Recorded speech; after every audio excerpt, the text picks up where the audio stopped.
If you had asked me a year ago what my marriage was like, I would have said it was normal. Not perfect, not cinematic, just normal. We argued about money, about whose turn it was to wash dishes, about how long she spent scrolling on her phone at night. But we laughed too. We cooked together, binge-watched shows, shared stupid memes. I thought we were fine. Her name is Emily. We'd been married for 7 years when all of this started to unravel. Emily had one sister, Lisa. Older by 3 years, divorced, with a 14-year-old son named Noah. We saw them all the time. Birthdays, holidays, random Sundays when Lisa didn't feel like cooking and would just show up at our place with a casserole and a bottle of wine. Noah practically grew up in our living room, shoes on the couch, crumbs in the cushions, headphones permanently around his neck. He was a good kid. Polite, a little awkward, always hovering between wanting to be treated like a grown-up and still stealing cookies when he thought no one was watching. I liked him. I liked that Emily was close to her family. It made everything feel solid, rooted, safe. There was only one thing that always struck me as odd. Every time Noah did something impressive, got a good grade, fixed something with the Wi-Fi, made everyone laugh, Emily would ruffle his hair and say with a half-smile, "Of course he's smart. He's my son." Everyone would chuckle. Lisa would roll her eyes and say, yeah, your son. Keep dreaming." Noah would grin and say, "Sorry, Aunt Em, you're cool, but Mom did the hard part." It was a running joke. One of those family bits that never really dies. I laughed too. The first few times, it actually was funny. Emily had always said she wanted kids. We'd been trying for 2 years without success. Saying, "my son," about her nephew was her way of teasing herself out of that ache. Or so I thought. Looking back, I remember little details that didn't register at the time. The way her expression would shift for a split second after the joke, how the smile didn't reach her eyes. The way she watched Noah when she thought no one was paying attention. Not like an aunt. Not exactly like a mother either. Something more complicated. Something deeper. But then again, I was just the husband who believed what he wanted to believe. The turning point started on an ordinary Friday. Lisa called and asked if Noah could stay with us for a few weeks. Something about plumbing issues in her apartment, renovations, noise, dust. I didn't mind. We had a spare room and, honestly, I thought it would be fun. I was already imagining late-night gaming sessions with him, ordering pizza, staying up too late on weekends. When I told Emily, she froze mid-step in the kitchen. "For a few weeks," she repeated, as if I had just suggested he move in permanently. "Yeah. Is that a problem?" I asked. She forced a smile too quickly. No, of course not. He's my son anyway, right?" She said it lightly, like always, but this time there was no laughter afterward. She turned back to chopping vegetables without looking at me again. The knife hit the cutting board a little too hard. I should have paid more attention. Noah arrived on Sunday with a backpack, a duffel bag, and his usual half-smirk. "Temporary refugee," he said, dropping his stuff by the door. "Hi, Uncle Mark. Aunt Em." Emily hugged him for just a second too long. When she pulled away, there was a shine in her eyes she wiped with the back of her hand, pretending it was nothing. The first week was easy. Noah went to school, hung out in his room, helped out around the house without being asked. At night, he'd sit with us in the living room, half watching whatever show we'd put on while scrolling through his phone, occasionally snorting at something and turning his screen to show Emily. They looked comfortable together. Too comfortable. There was this one evening they were sitting on the couch, heads almost touching over his phone, laughing at some stupid TikTok. I watched them from the kitchen, leaning on the counter with a beer, and a thought flashed across my mind so quickly I almost didn't register it. They look like mother and son. I shook it off immediately. Of course they did. She'd helped raise him, babysat him, been there his whole life. That was all it was. Familiarity. Closeness. Nothing more. But once you notice something, you can't unsee it. I began to realize how often she used that phrase. "My son eats so much. You're like a bottomless pit, Noah. My son is taller than me now. When did that happen? My son is going to break hearts. Look at that face." Lisa would roll her eyes, like always. Noah would laugh. The script never changed. Except, Emily's tone did. It sounded less like a joke. More like a habit. One night, after Noah had gone to bed, I tried to make light conversation about it. "You really like calling him your son, huh?" I said as we were getting ready to sleep. She was sitting on the edge of the bed, lotion in her hands, eyes fixed on a spot on the floor. "He's been in my life since he was born," she said. "Sometimes it feels like he is." "Careful," I teased, trying to keep it playful. "Say that too much and he might start believing it." Her head snapped up, eyes suddenly sharp. "Would that be so bad?" she asked. I blinked. "What?" I mean, no, I guess. I just meant. She cut me off with a forced laugh, waving her hand as if she could erase what she'd just said. I'm kidding. Relax. You're so serious sometimes. But she didn't look at me for the rest of the night. She turned off the light and lay in bed with her back to me, body stiff, as if she were holding herself together by sheer will. Things escalated a week later. I came home early from work on a Wednesday. A meeting had been cancelled, and I figured I'd surprise them with takeout. As I stepped quietly into the house, I heard voices from Noah's room. The door was slightly ajar. I wasn't trying to eavesdrop. But then I heard Emily's voice, low and shaky. I'm so sorry, she whispered. I stopped. My hand tightened around the takeout bag. You don't have to say sorry, Noah replied. His voice had a strange edge of maturity to it, too old for 14. I get it. I wish you'd told me earlier. My heart started pounding. Before I could process what I was hearing, before I could force my legs to move, I heard Emily say 6 words that shattered the foundation of my life. I shouldn't have hidden that I'm your mom. The takeout bag slipped from my hand and hit the floor with a dull thud. The house fell silent. For a second, I hoped I had misheard. That my brain, exhausted from work, had twisted her words into something else. Anything else. But the way the air in the house suddenly felt heavier told me exactly what I already knew deep down. I hadn't misheard anything. Emily and Noah must have heard the bag drop. The door to his room creaked, and Noah peered out first, eyes wide, face draining of color when he saw me. Uncle Mark, he started. Emily pushed past him, her expression already falling apart. Her hands were trembling. Mark, she said, my name cracking in the middle. You're home early. That, I answered automatically, my voice much calmer than I felt, happens sometimes when you don't expect it. Our eyes locked. Behind her, I could see Noah standing there, shoulders tense, completely at a loss. He looked like a kid caught in the middle of a fight that wasn't his fault. The kind of kid who suddenly realizes the adults in his life have been lying to him. What did you hear? Emily asked. I laughed. It came out sharp and humorless. I heard enough, I said. You know, the part where you said you're his mom? Noah flinched. Emily swallowed hard. Mark, please, she whispered. Can we talk about this, not in the hallway? There was a part of me that wanted to explode right there. To shout, to demand answers, to accuse her of every betrayal I could name. But another part of me, the one that had watched this boy grow up, that had trusted this woman for years, forced me to breathe. Living room, I said. Now. We sat down. Emily on one end of the couch, me on the other. Noah took an armchair, looking like he wanted to disappear into it. For a few seconds, no one spoke. The silence was unbearable, stretching like a wire pulled too tight. Is it true? I finally asked, eyes fixed on Emily. You're his mother? She closed her eyes, exhaling slowly, as if she'd been holding that breath for 14 years. Yes, she said. No excuses. No softening. Just one heavy word. I stared at her. The woman I married. The woman I thought I knew. How? I asked, even though the mechanics were obvious. I mean, how is this possible without anyone saying anything? Emily let out a bitter little laugh. Oh, people said things, she murmured. Just not to you. Not to him. Not for a long time. She looked at Noah. He was staring at the floor, hands clenched so tightly around the edges of the chair that his knuckles were white. Noah, she said gently, do you want to be here for this, or?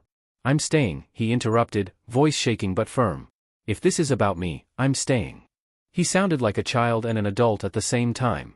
It hurt to look at him. Fine, I said. Start talking. Emily folded her hands together like she needed to physically hold herself in one piece. I was 19, she began. Stupid, in love, and convinced that the world revolved around the boy I was dating. His name was Sean. He was older, charming, reckless. The kind of guy who makes you feel like you're the only girl he's ever really seen. I watched her closely. This wasn't a confession she was improvising. This was a story she had told herself 1,000 times. A wound she had pressed on in the dark for years. We moved fast, she continued. Too fast. I ignored every red flag. And then I got pregnant. She glanced at Noah again. His jaw tightened. I was terrified, she said. Mom lost it. Dad said I'd ruined my life. Sean disappeared the second I told him. Suddenly, this great love story was just me. Alone. Pregnant. 19. And Lisa? I asked, my voice low. Where was she in all of this? Lisa tried to help, Emily said quietly. But she was still in college, struggling herself. Mom decided what was going to happen. She said a 19-year-old single mother would bring shame to the family. That I'd never get a decent job, never finish school, never have a normal life. Her fingers dug into her own palms. She said the baby deserved a stable home with married parents. I felt a cold heaviness in my stomach. I already knew where this was going. I didn't want to hear it, but I needed to. They arranged everything, Emily said. Mom knew a lawyer who knew someone who could fix things. Adoption on paper. Quiet. Clean. The story was that Lisa had trouble conceiving.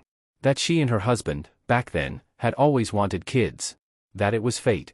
My head snapped up. You mean, I started? Yes, she said. On paper, legally, Noah is Lisa's son. She's the one on his birth certificate. Her ex-husband signed as the father. The hospital staff thought I was just the young aunt who came to visit. Her voice broke. I gave birth and then watched my sister walk out of that hospital with my baby in her arms, calling him her son. Everyone congratulated her. They said how beautiful her child was. I went home with stitches, milk coming in, and no baby. I didn't realize I was gripping the couch so hard until my fingers began to hurt. How could you go along with that?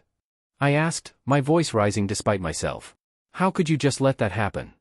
I didn't just let it happen, she shot back, some fire returning to her eyes. I was cornered. Shamed. Threatened. I was told if I didn't agree, they'd cut me off financially, kick me out, make sure I couldn't keep him anyway. I was 19, Mark. And I was broken. She took a breath and tried to steady herself. Lisa promised me, she said. She promised I would always be part of his life. That he'd grow up with me around. That I'd be the cool aunt, but I'd still see him, watch him grow. I told myself that was better than nothing. And when we met? I asked. When we got married, why didn't you tell me? Her eyes filled with tears again, but this time there was also shame there. Because by then, the lie was so big I didn't know how to undo it, she whispered. I thought if I told you, you'd see me as damaged. As a liar. Someone who gave away her own child. I was afraid you'd walk away. So instead, I said slowly, every word like a stone, you let me marry you without knowing you had a son. He wasn't legally my son, she said weakly. Not on paper. I cut in. Don't hide behind paperwork. Silence. Noah shifted in his chair, finally raising his eyes. I found out 2 weeks ago, he said quietly. I overheard Grandma and Lisa arguing. Grandma called Aunt Em a useless mother who gave away her own baby. He swallowed hard. I cornered Mom about it. She broke down and told me everything. Then she said I had to hear it from my real mom too. So she told Aunt Em to talk to me. He looked at Emily, and for the first time, I saw something raw and strange in his eyes, anger and longing mixed in a way that made my chest ache. I don't know what I'm supposed to call her now, he said. The room felt too small for all the truths inside it. So all those years, I said slowly, when you called him my son as a joke. Emily gave a small, broken nod. It was the only way I could say it out loud, she whispered. Without losing everything. The days after the truth came out blurred together into a strange, suspended reality. We existed in the same house, but it didn't feel like home anymore. Emily moved through the rooms like a ghost, careful not to brush against me unless absolutely necessary. Noah stayed mostly in his room, headphones on, door half closed, like he wanted to disappear from all sides at once. I went to work and did my job on autopilot, answering emails and joining calls while my mind spun in tight circles around one thought: she lied to me for 7 years. It wasn't just about the fact that she had a kid before me. People have pasts. People make mistakes. It was about the scale of the lie. About the way she had woven it into our daily life, right in front of me, and disguised it as a running joke. One evening, I came home to find the house quiet. Too quiet. No TV, no clatter from the kitchen, no muffled music from Noah's room. Emily was at the dining table, a stack of old photos spread out in front of her. I recognized some of them: Lisa's house, family gatherings, baby pictures. Except now I knew that the baby wasn't Lisa's. Emily looked up at me, eyes ringed with red. Lisa dropped these off, she said. She thought, maybe it was time I had copies too. Her fingers rested on one photo in particular. I stepped closer and looked. It was from a birthday party. Lisa was standing in the center, holding baby Noah, who was maybe 1 year old, cheeks round, eyes bright. Emily was next to them, her hand under Noah's foot, steadying him. She was smiling, but there was a tightness around her mouth that I only now recognized as swallowed pain. You were there, I said quietly, pointing at the edge of the picture. That's you. Younger, thinner, hair a little different, but it was me. I was in the background, holding a drink, looking at my phone. This must have been one of the first times I met Noah. Long before I knew any of this. You've been in his life almost as long as I have, Emily said. You've watched him grow up too. You've helped him with homework, taken him out for burgers, taught him how to use power tools. You've been more of a dad to him than his legal father ever was. Don't do that, I said sharply. Don't drag me into this to make it feel less like a betrayal. She flinched. I'm not trying to excuse what I did, she said. I need you to understand that I never stopped loving him. That I didn't just walk away and forget. So instead you hid him right in front of me, I replied. You stood next to me at family dinners and watched me talk to your son while believing I was his uncle. You let me stay ignorant. You chose that. Yes, she whispered. I did. There was something almost admirable about the way she didn't dodge it. She didn't pretend she had no choice anymore. She just sat there, owning the mess. I thought about telling you, she said. So many times. On our wedding day. On our honeymoon. The first time you helped Noah with a school project. When we started trying for a baby and it didn't happen. Every time, I told myself I'd ruin my chance. That it was too late. That telling you would destroy everything. It did anyway, I said. She nodded, tears running silently down her face. What do you want me to say? She asked. Tell me what you need to hear, and I'll say it. I sat down across from her, feeling older than I was. I want to know if anything else in our life is a lie, I said. I want to know if there are more secrets waiting to ambush me. There aren't, she answered immediately. This was the only one. The big one. The big one, I repeated flatly. Right. Silence settled again. It was becoming a familiar third presence in the house. What does Noah want? I asked finally. Now that he knows? A flicker of something passed through her eyes, fear, hope, guilt. He wants time, she said. He's angry. Confused. He doesn't know what to call me. He doesn't know how to look at Lisa, at me, at you. His whole identity just cracked open. I pictured the boy in the armchair, shoulders hunched, trying to act older than he was while the adults dismantled his life with words. And Lisa? I asked. She's a mess, Emily said.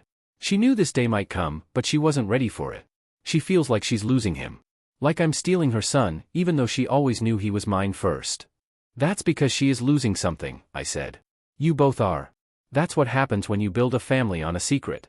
Emily let out a low, miserable laugh. You're not wrong, she said. That night, I slept in the guest room. It wasn't a dramatic announcement. I didn't slam doors or make speeches. I just gathered my pillow and left. Emily stood in the bedroom doorway, watching. Is this permanent? She asked, voice small. I don't know yet, I replied. Right now, I just need space where I'm not surrounded by reminders of things I didn't know. She nodded and stepped back, letting me pass. In the guest bed, staring at the ceiling in the dark, I thought about my vows. About, for better or worse, in sickness and in health, for richer or poorer. No one had mentioned, in case your wife has a secret son. I also thought about infertility. About the doctor appointments, the tests, the conversations where we said we'd keep trying, where she cried in the car afterward and said she felt broken. Maybe I'm being punished, she'd whispered once, forehead against the steering wheel. Maybe I don't deserve another chance. At the time, I'd thought she meant she didn't deserve happiness for vague cosmic reasons.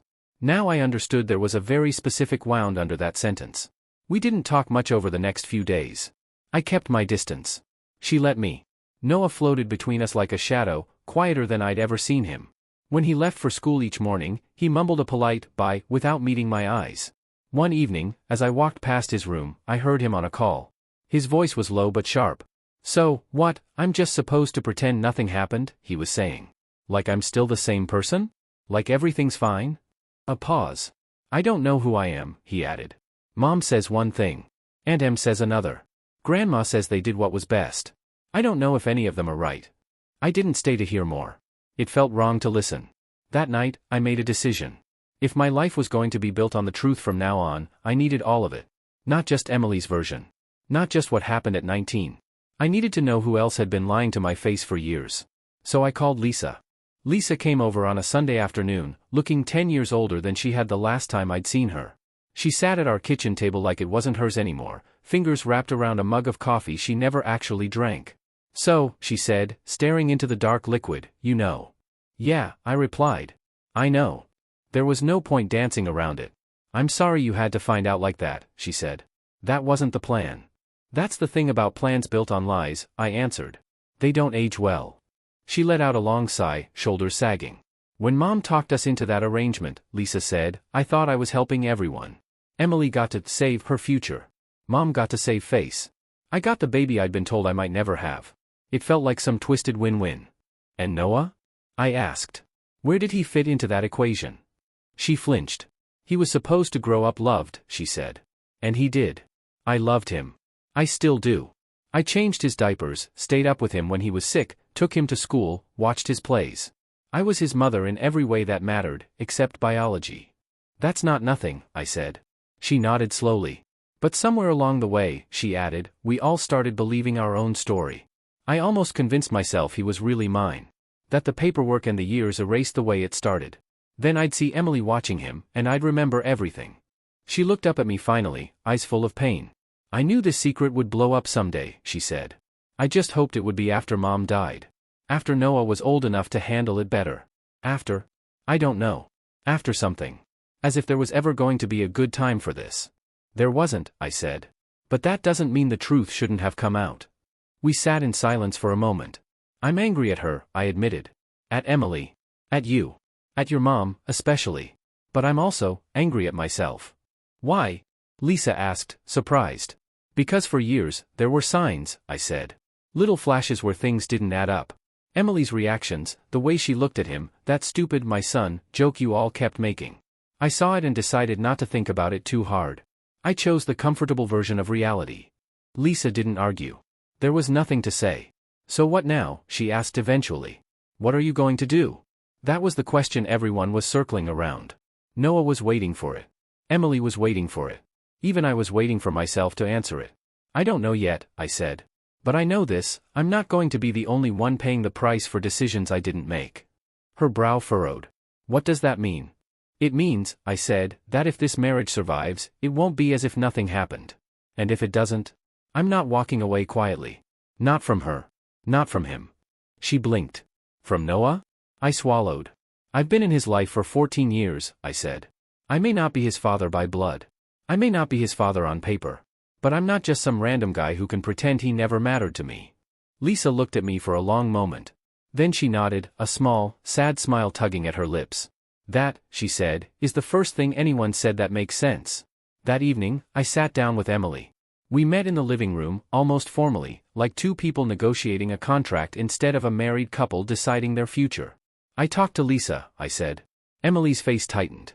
And she owned her part, I said. Like you did. So now it's my turn. She looked confused. Your turn? My turn to decide who I'm going to be in this story, I said. Because right now, I'm the guy who got blindsided. The victim. The one who didn't know. But that doesn't have to be where it ends. Her eyes filled with tears. Are you leaving? I thought about it, I said honestly. There were nights I lay awake in that guest room, imagining packing a bag and walking out. Filing for divorce. Cutting all of you off. Starting over with someone whose past I know from day one. She swallowed hard, bracing herself. But here's the thing, I continued. If I walk away now, who pays the highest price? You'll be hurt, yes. Lisa will be hurt. But Noah, he gets hit from all sides. Finds out his whole life was a lie, and then the man who's been there since he can remember bails too. I won't do that to him. A tear rolled down her cheek. So you're staying, she whispered. For him. I'm staying, I said carefully, because this mess is now mine too, whether I like it or not. Because walking away would be the easier choice, and I'm tired of everyone in this family choosing the easy way out. I paused. But I'm not forgiving you overnight, I added. We're not going back to normal. There will be therapy. For you. For me. For Noah. Maybe for Lisa too. There will be hard conversations. There will be days when I'm angry and distant and you'll have to live with that. I'll do anything, she said. I'll go to therapy, I'll answer every question, I'll tell you every ugly detail you want to know. I don't want to lose you. Or him. You already lost the right to decide how this plays out, I said softly. But you might still get the chance to rebuild. She nodded, wiping her face. What about Noah? She asked. What do we tell him? The truth, I said. No more half versions. No more, we were trying to protect you. He's old enough to know the adults in his life are flawed. He deserves that much respect. We called him into the room. He stood there, taller than I remembered somehow, like the last 2 weeks had stretched him out. I'm not going to pretend I know exactly what I'm doing, I told him. But I want you to hear this from me, I'm not leaving because of this. I'm angry. I'm hurt. But I'm not walking out on you. His eyes widened. You're staying? For now, yes, I said. We're going to figure this out. Slowly. With help. You can be angry at your mom, both of them. You can be angry at your grandma. You can be angry at me too for not seeing it sooner. That's all allowed. But you don't have to go through it alone. His face crumpled, and for the first time since the secret came out, he stepped forward and hugged me. Not the quick, awkward side hug of a teenage boy. A real, desperate hug, like he was clinging to the last piece of solid ground he had. I wrapped my arms around him and held on. Later that night, back in the guest room, I lay awake again. Only this time, my mind wasn't spinning in circles. It was walking a straight line through a harsh, bitter truth. My wife had lied to me for years. Her family had lied to me. They had decided who I would be in this story without asking my opinion. But what I did next, that part was mine. So when people hear the hook, my wife kept calling her nephew her son as a joke. I laughed. Until I learned why she wasn't joking. They'll expect me to say I burned everything to the ground. That I walked away and never looked back. That I made her regret every secret she kept. The truth is, Messier, I didn't burn everything. I did something worse. I stayed. I stayed and forced every single one of them to sit in the truth they created. No more jokes. No more comfortable lies. No more pretending. Some betrayals you punish by leaving. Others, you punish by refusing to let anyone look away.